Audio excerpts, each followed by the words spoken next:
Media Cina khawatir negaranya jumpa timnas Indonesia di putaran ketiga kualifikasi Piala Dunia. Adu perbandingan Martin Paes versus Emil Audiru di klubnya masing-masing. Dua rekor bersejarah yang dibuat timnas Indonesia yang bikin Malaysia iri. Uji coba kontra Arab Saudi, momen tes fisik bagi sekuat timnas Indonesia U23. Media Cina ramal timnas Indonesia akan menjadi Raja Asia Tenggara, selengkapnya hanya di Region Champion. Sebelum kita lanjut ke beritanya, ada baiknya teman-teman untuk memberikan like-nya ke video ini, karena like itu gratis. Terima kasih.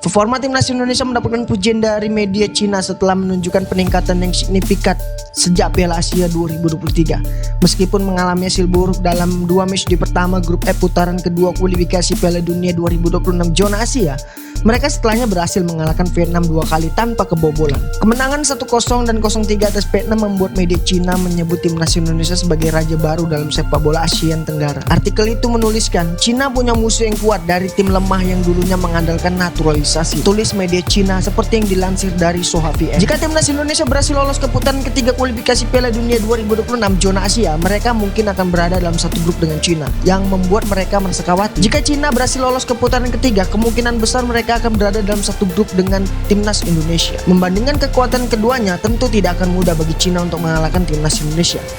Malah mereka harus siap secara mental menerima kemungkinan besar kekalahan. Bukan hanya pemain naturalisasi, mereka semuanya merupakan bintang muda dengan kualitas yang tinggi. Saat ini mereka baru memulainya dan belum menunjukkan seluruh potensi mereka. Sementara Cina sendiri memiliki pemain naturalisasi, namun usianya mereka sudah mencapai 30-an dan tidak memiliki keunggulan sama sekali. Bagaimana pendapat kalian? Silahkan tulis pendapatmu di kolom komentar ya.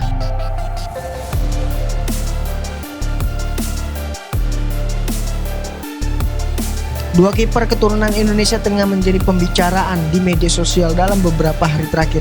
Kedua pemain dimaksud adalah Martin Paes dan Emil Audiru. Martin dan Emil kabarnya masuk dalam rencana proses naturalisasi PSSI. Lantas bagaimana perbandingan dua kiper keturunan yang berpeluang membela timnas Indonesia?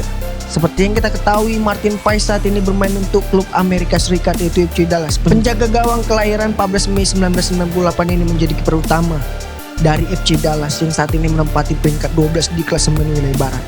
Paes menjadi sorotan saat membawa FC Dallas finish di posisi ke-7 musim lalu. Dia juga tampil apik saat FC Dallas menghadapi Inter Miami yang diperkuat banyak bintang pemain seperti Luis Suarez hingga Lionel Messi. Namun kabarnya proses naturalisasi Martin Paes tertahan di pengadilan arbitrase olahraga. Situasi tersebut membuat PSSI belum bisa melanjutkan proses naturalisasi Martin Paes. Beralih ke Kang Emil Audiru, kiper Inter Milan ini juga tengah kencang dikabarkan bakal menjalani proses naturalisasi, namun hingga saat ini pihak PSSI belum memberikan kepastian terkait kabar tersebut. Emil Audiru sendiri menjadi kiper kedua dari Inter Milan. Dia tercatat baru bermain sebanyak 4 kali bersama Inter Milan di semua ajang kompetisi musim ini.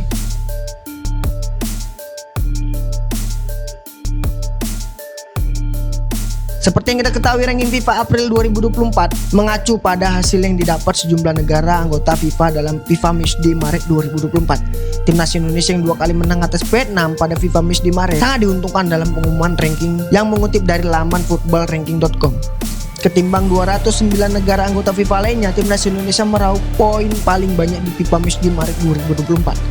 Dua kemenangan atas tim Nguyen membuat skuad Garuda mendapatkan tambahan poin 30,4 di ranking FIFA. Tambahan poin ini merupakan paling banyak didapat timnas Indonesia dalam satu FIFA Matchday.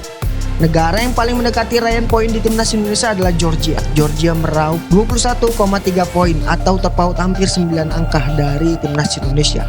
Georgia mendapatkan banyak poin setelah memenangkan 2 laga playoff Euro. Setelah menang 2-0 atas lawannya di semifinal playoff, Georgia menang adu penalti atas Yunani di final playoff juga.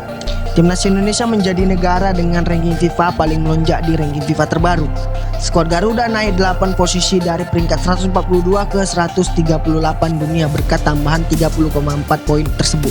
Keberhasilan naik ke 8 posisi ini membuat timnas Indonesia menggeser 2 negara Asia Tenggara yang bertahun-tahun di atas mereka, yaitu Filipina dan Malaysia. Di FIFA Matchday Maret 2024, Afghanistan tercatat sebagai negara kedua dengan lonjakan ranking FIFA tertinggi, yakni naik 7 anak tangga dari 158 ke 151 dunia.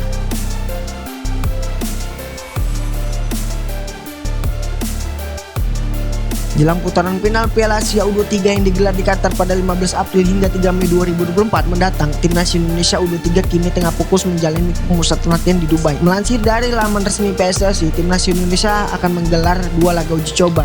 Pelatih Timnas Indonesia yakni Sintayong mengaku tidak akan fokus pada hasil dari laga tersebut. Dirinya mengaku akan lebih fokus untuk anak asuhannya meraih hasil terbaik saat melakoni laga kontra Qatar pada 15 April mendatang, sekaligus menjadi laga pembuka Piala Asia U23 2024.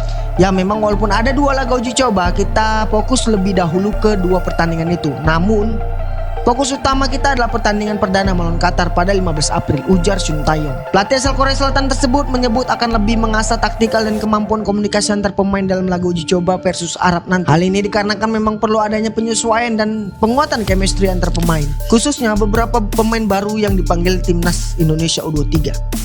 Laga melawan Arab U23 tentunya akan menjadi ujian fisik bagi penggawa Timnas Indonesia U23.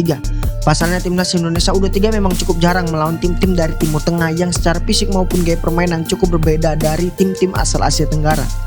Sejauh ini Timnas Indonesia U23 memang cukup sering bertemu dengan tim-tim dari Asia Tenggara di ajang AFF Cup maupun ajang SEA Games. Selain itu, skuad Timnas Indonesia U23 juga beberapa kali menghadapi tim dari ASEAN Timur saat melakoni ajang Asian Games. Tentunya dengan melakoni laga kontra Arab Saudi dapat memberikan ujian fisik bagi Timnas Indonesia U23. Belum lagi di grup A nanti Timnas Indonesia akan bertemu dengan 2 tim Timur Tengah yakni Qatar dan juga Jordania.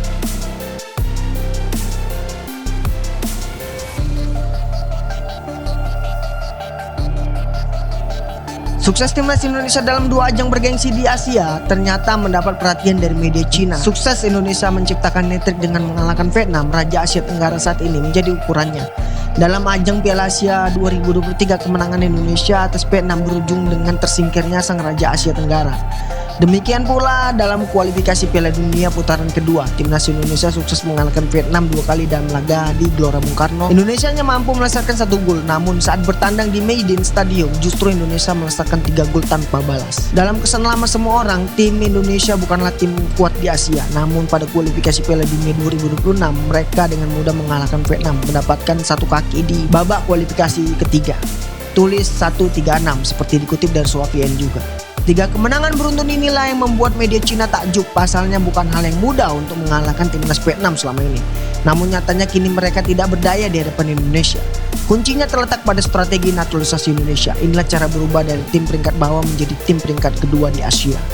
Keberadaan pemain naturalisasi yang dipadu dengan pemain lokal tampaknya menjadi ramuan mujarab Indonesia, mampu merubah begitu drastis.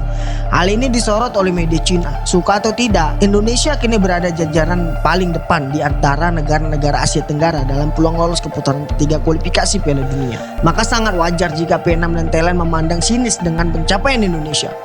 Tudingan penggunaan pemain naturalisasi yang berlebihan yang mereka ajukan. Namun mau bagaimanapun secara hukum langkah ini tidak dipermasalahkan. Bahkan langkah ini pernah dilakukan Malaysia, Singapura dan Filipina. Namun hasil yang tidak sehebat program naturalisasi yang dilakukan Indonesia berbekal raihan sukses ini. Media Cina ini meramalkan bahwa Indonesia calon raja Asia Tenggara di depan.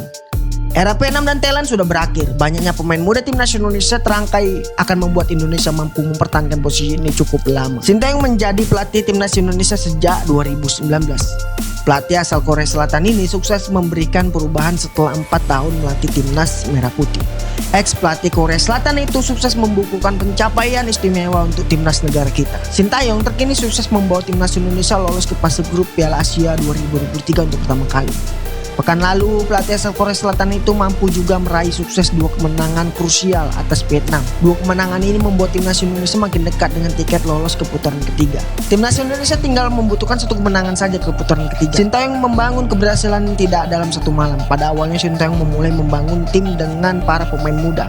Alhasil tulang punggung timnas Indonesia kini dihuni banyak pemain muda. Rataan usia para pemain timnas kita saat ini berada di angka 24,17 tahun. Sintayong membocorkan bahwa ada bantuan dari 2 anaknya yang membantu perubahan timnas Indonesia. Sintayong sendiri memiliki 2 anak yang kini aktif sebagai sepak bola, yaitu Shin Jae-won 26 tahun dan Jae-hook 23 tahun. Si Jae-won Saat ini tampil bersama Seong Nam, sedangkan Shin Jae Hook tampil untuk Nam Young Ju. Shin Taeyong mengaku belajar banyak dari kedua anaknya untuk mengenal cara pemain usia muda. Berkat hal tersebut, Shin Taeyong lebih mudah untuk menangani pergantian generasi skuad timnas Indonesia. Ia berujar, kedua anak saya juga merupakan pemain sepak bola dan saya harus terus belajar mengetahui bagaimana hati dan generasi pemain yang pada saat ini bermain. Shin Taeyong juga kembali pada hal-hal dasar untuk membantu perkembangan timnas Indonesia. Pelatih asal Korea Selatan itu membangun disiplin dalam menjaga makanan dan jadwal latihan. Saat saya pertama kali datang, para pemain sering terlambat 10 hingga 15 menit untuk latihan. Dan mereka banyak makan gorengan yang merupakan makanan pokok di sini. Kami tidak melatih otot dengan benar, termasuk pusat tubuh manusia yang menggiling tulang belakang.